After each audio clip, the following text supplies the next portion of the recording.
Europe 1. Votre invité ce matin, Sonia Mabrouk, est philosophe. Bienvenue sur Europe 1 et bonjour Julia de Funès. Un livre aux éditions de l'Observatoire pour en finir avec ces identités qui nous figent, écrivez-vous. Pourquoi les identités nous figeraient-elles forcément? Pourquoi les identités nous égareraient-elles? Est-ce qu'elles ne peuvent pas nous construire aussi? Oui, alors il y a plein de choses dans votre question. Elles nous figent parce que c'est la définition même de l'identité. L'identité, c'est rechercher l'identique, le même, la permanence, un invariant. Donc évidemment, c'est rechercher ce qui est fixe par-delà la temporalité et l'évolution créatrice de la vie. Pourquoi elle nous égare? Parce que, à titre individuel, rechercher une identité, c'est parfois rentrer dans un rôle, dans une posture qui peut nous dissimuler à nous-mêmes, qui peut nous pousser à jouer, à être, à vivre à la surface de soi-même et à nous éloigner de nous-mêmes. Et à titre collectif, les identités, on le voit dans notre époque, les communautarismes se renforcent, la ferveur identitaire s'intensifie, jusqu'à parfois ébranler les principes républicains. Donc c'est en ce sens que je dis qu'elle égare. Et bien sûr qu'elle peut aussi nous construire, parce que dans l'idée d'identité, il y a l'idée d'identification. Ça et peut pour être un se refuge, construire, alors. il faut bien s'identifier. Donc c'est pas forcément un égarement. Non, c'est pas forcément un égarement. Mais si se construire, ça veut dire s'identifier, appartenir à un ensemble plus grand, bien sûr que l'identité peut construire. Mais si se construire, ça veut dire s'individualiser, se singulariser, trouver son soi véritable. À ce moment-là, je crois que l'identité n'y répond pas. Et pourquoi faudrait-il alors, Julia de Funès, se débarrasser des identités fussent-elles nationales en les balayant justement d'un revers de main universaliste? Au nom de quoi? Alors non, oui, moi je pense que le revers de main universaliste ne marche plus du tout, malheureusement, et qu'il ne faut pas du tout rembarrer d'un revers de main l'identité nationale. Mais je crois que l'identité nationale ne marche pas pour créer le sentiment national. L'union nationale ne procède pas d'une identité nationale. Si je vous demande de définir l'identité française, l'identité nationale, on va être peut-être en désaccord ou c'est indéfinissable. Donc je ne crois pas à cette icône, à cette image d'Épinal qui est très subjective, qui est très personnelle et qui n'a jamais suffi à rassembler une nation. Qu'est-ce qui marche? Pourquoi on fait corps? Pourquoi on est solidaire à un moment? Je vais prendre des exemples tragiques, mais s'il y a un attentat demain, là, le pays sera uni. S'il y a une guerre, le pays sera uni. Pour combien de temps, malheureusement? Oui, mais au moins, il y aura des parenthèses d'union et de solidarité véritable. Donc je crois beaucoup plus à l'émotion, à la peur du risque ou à une émotion plus positive. Un match de foot peut aussi créer une ferveur identitaire, mais je crois beaucoup plus à l'émotion qu'à l'identité pour créer le sentiment national. On va creuser cela parce que qu'on le veuille ou pas, et je vous pose la question, Julia de Funès, il y a des peuples, des populations qui refusent d'être noyés dans une sorte de globalisation effrénée, dans un cosmopolitisme bontain, et qui se raccrochent à leur identité, alors française, européenne ou même chrétienne. Oui. Est-ce qu'ils ont tort aujourd'hui de s'y raccrocher? Non, c'est un refuge et on comprend très bien le besoin d'appartenance. Mais c'est pas parce qu'on déconstruit l'identité qu'on tombe nécessairement dans un cosmopolitisme bontain, comme vous dites, ou une globalisation effrénée. Moi, j'ai écrit une grande partie de mon livre sur le sentiment d'un nous, sur le sentiment collectif, mais qui passe, je crois, par autre chose que l'identité. Et l'identité, c'est aussi ce qui demeure. C'est une sorte de permanence dans le temps. Est-ce qu'on ne s'y raccroche pas parce qu'on, tout simplement, on a peur, on a envie que certaines choses demeurent, qu'elles persistent, qu'elles restent? Oui, c'est vrai et c'est tout à fait compréhensible comme désir. Mais c'est un leurre, c'est une illusion, parce que qu'est-ce qui demeure identique à travers le temps?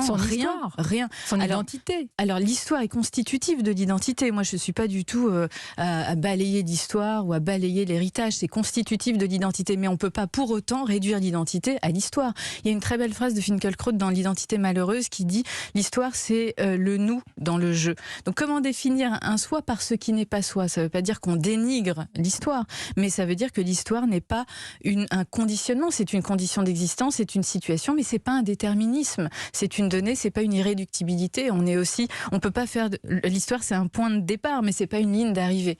Alors s'il faut en finir avec ces identités qui nous figent, vers quel modèle faut-il aller? Il n'y a pas 1000 solutions. Non, mais celui de la liberté. Pour moi, c'est le seul. Parce que vous ne plaidez pas pour un modèle multiculturel, par exemple? Non, pas du tout, parce que je crois que le sentiment vraiment national ou le sentiment d'un soi à l'échelle individuelle sont absolument essentiels, sont des impératifs. Mais je ne crois pas que ça passe par l'identité. Pourquoi seule la liberté? Je ne crois qu'à ça, et ça rejoint évidemment l'universalisme. C'est-à-dire que seule la liberté permet à un être d'exister, de ne pas se réduire à un échantillon chrétien, musulman, ce que vous voulez. Seule la liberté permet un mode de gouvernement, la démocratie, qui n'est pas fondée sur l'identité, mais bien sur la liberté, de perdurer. Et on n'a pas trouvé un mode de gouvernement plus pérenne et plus pacifique que celui-ci pour l'instant.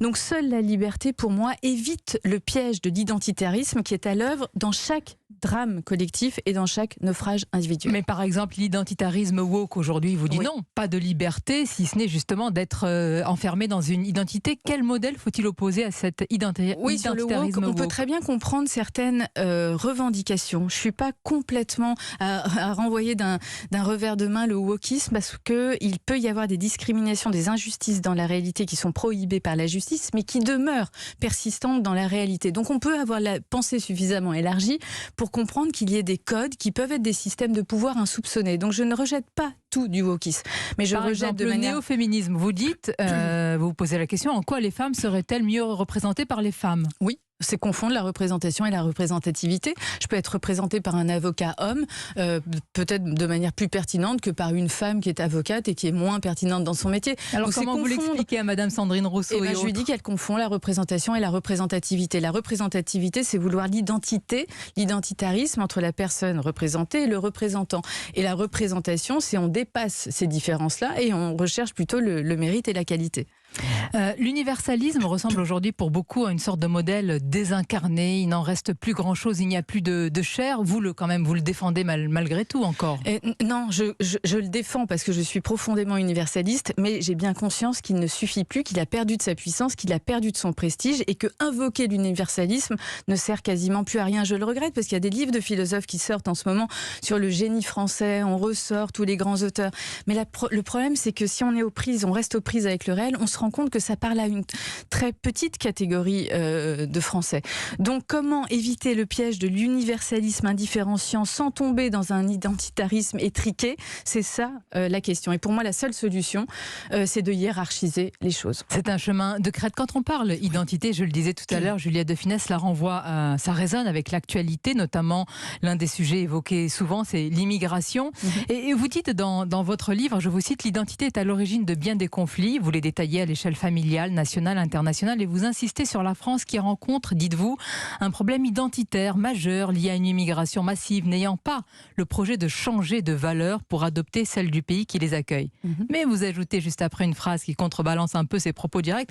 Pourquoi vous ressentez le besoin de nuancer? Vous avez peur vous-même qu'on vous mette dans une catégorie?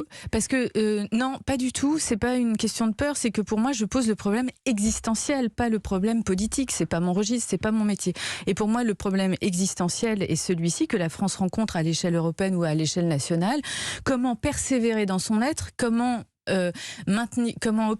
parvenir au maintien de soi tout en étant ouvert à l'altérité. Donc comment s'harmoniser un ensemble, voilà, exactement, jusqu'où. Le curseur, c'est une question politique, mais la problématique est une question existentielle. Voilà pourquoi je contrebalance avec les deux points de vue. Vous savez qu'à droite, on dit que vous êtes woke et à gauche, on dit que vous êtes réac. Qu'est-ce que vous êtes précisément? Je suis sur la ligne de crête, sur le fil de la nuance. Je refuse d'écraser d'un côté et de l'autre. Oui, mais justement, je crois que quand on est dans l'honnêteté intellectuelle, qu'on essaye de penser vraiment les idées, on évite le ravin de l'idéologie, qu'elle soit conservatrice ou qu'elle soit progressiste. Et si j'avais fait un livre qui déconstruit l'identité et qu'on puisse m'identifier à partir de ce livre, ce serait une contradiction en soi. Donc je suis très heureuse qu'on ne m'identifie pas. Qui sont les porteurs de cet ordre identitaire selon vous aujourd'hui? Qui cherche à l'imposer? Est-ce que vous pourriez nous les décrire c'est intéressant parce qu'aujourd'hui, l'identité était préemptée à droite. C'était une notion très historiquement à droite, à l'extrême droite. Aujourd'hui, l'identitarisme est aussi à gauche. Donc vous voyez que c'est très frappant de voir que l'identité n'appartient à aucun domaine idéologique, mais elle appartient aux deux partis les plus radicaux, la gauche radicale ou la droite plus radicale. Vous avez cité tout à l'heure le livre d'Alain Finkielkraut qui avait fait couler tant d'encre. C'était l'identité malheureuse. Je vous pose la question directement. Est-ce qu'il n'est pas plus facile aujourd'hui d'écrire un livre pour en finir avec les identités qu'un livre à l'époque comme Alain Finkielkraut qui dit au contraire, voici l'identité, elle est là et elle est malheureuse dans notre pays? Ce serait facile d'écrire un livre qui déconstruit l'identité si on était dans la déconstruction identitaire. Auquel on peut souscrire, on peut croire à ça, mais pour moi c'est tout à fait faux. On est dans la construction radicale, on n'est pas dans une déconstruction des identités traditionnelles, on est dans un affermissement des moindres particularismes. L'identitosphère s'étend au point de faire des moindres différences des mini-impérialismes. Donc on est dans l'ère de l'effervescence identitaire, de l'acmé identitaire. Donc écrire un livre qui déconstruit l'identité au moment de l'apogée identitaire, c'est pas ce qui s'appelle être facile, c'est ce qui s'appelle nager à contre-courant.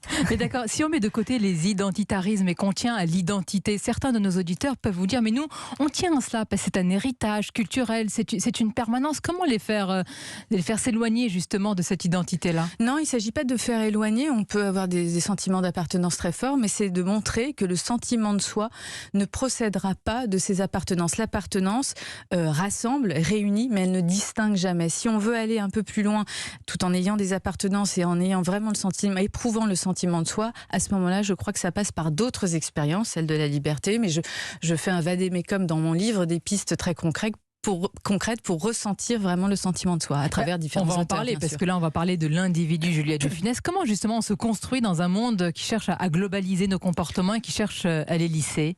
Je crois qu'il n'y a qu'une solution, c'est le courage d'être soi-même, oser l'aventure d'être soi. Ça ne se décrète pas malheureusement. Non, c'est très dur, c'est le travail d'une vie. Une recette. Mais le problème, c'est que parfois on se rend compte de ça à 40 ans, 50 ans, 60 ans et on a obéi à tellement d'injonctions éducatives, sociales, culturelles qu'on a l'impression d'avoir vécu à côté de sa vie. Donc si on peut en prendre conscience le plus tôt possible et d'oser ce courage-là, ça me semble être évidemment salutaire. Et quand est-ce qu'on a le sentiment justement de soi? Est-ce qu'on l'éprouve à un moment? Est-ce qu'on se réveille un matin en disant... Non, je crois pas que ça tombe du ciel et qu'on se réveille un matin avec. Je crois que c'est une question de volonté, une question de courage. On peut l'éprouver, si vous prenez un auteur comme Proust, on peut l'éprouver à travers une sensation. Tout d'un coup, on ressent quelque chose, on se retrouve soi-même. Et c'est très lié à l'histoire, vous voyez, au passé. On se retrouve soi-même et on a le sentiment de se récupérer, de savoir être à soi. Quand est-ce qu'on a vraiment le sentiment de soi? Quand on agit à partir de soi-même. Quand vous faites vraiment un choix délibéré, personnel, vous avez le sentiment d'agir à partir de vous-même. Donc je crois que c'est beaucoup plus... Là, je vous donne 2 exemples, mais je crois que c'est vraiment à travers la liberté qu'on parvient à ce sentiment de soi-même. Et si je vous demandais, Juliette de Funès, de définir votre propre identité? Alors là, ça marche pas pour moi comme ça marche pas pour le reste, sinon j'arriverai à un catalogue, à un CV. Vous avez déconstruit votre identité? Je suis une femme française, 43 ans, parisienne. Vous connaissez mon CV, vous ne savez absolument rien de moi. Non, donc vous vous êtes délivrée de la fixité identitaire. Je me suis délivrée de l'illusion qui consiste à faire d'une identité une existence et qui consiste à croire que le sentiment de soi procède de l'identité. Et pourtant, vous êtes le produit de votre famille, d'une histoire. Et quelle histoire? Je voudrais en dire un petit mot quand même dans ce contexte un peu morose. Évidemment, on connaît vos grands-pères, vos grands-parents exceptionnels, notamment votre grand-père qui fait partie de la vie et du foyer des Français. Quand on a l'impression qu'on s'égare comme vous, est-ce que parfois vous regardez un de ces films tout simplement? Bien sûr, c'est un antidépresseur. Quand je suis déprimée, je regarde un de ces films. Mais dans ma famille, ça a été vraiment une exigence. C'est pas un hasard que je fasse ce livre, évidemment, parce que mes parents et mes grands-parents ont toujours fait en sorte qu'un nom, aussi célèbre soit-il, ne soit jamais une identité, une suffisance, et que ce soit une chance, c'est certain, mais que ce soit une suffisance, une prétention, un orgueil, un avantage, certainement pas. Donc ça a été toujours une exigence. Vous avez beaucoup écrit sur le travail, Juliette Funès. Je voudrais qu'on conclue par ça. On en parle beaucoup. Il y a l'assurance chômage. Il y a eu une étude récemment qui montre qu'il y a une grande flemme des Français après les crises que nous avons traversées. Vous êtes d'accord avec ce diagnostic? Non, je suis pas d'accord. Je crois pas. Je trouve que on tombe dans la moraline. C'est tellement plus facile. Je crois que c'est ne rien comprendre au changement de place du travail dans la vie, notamment des plus jeunes générations.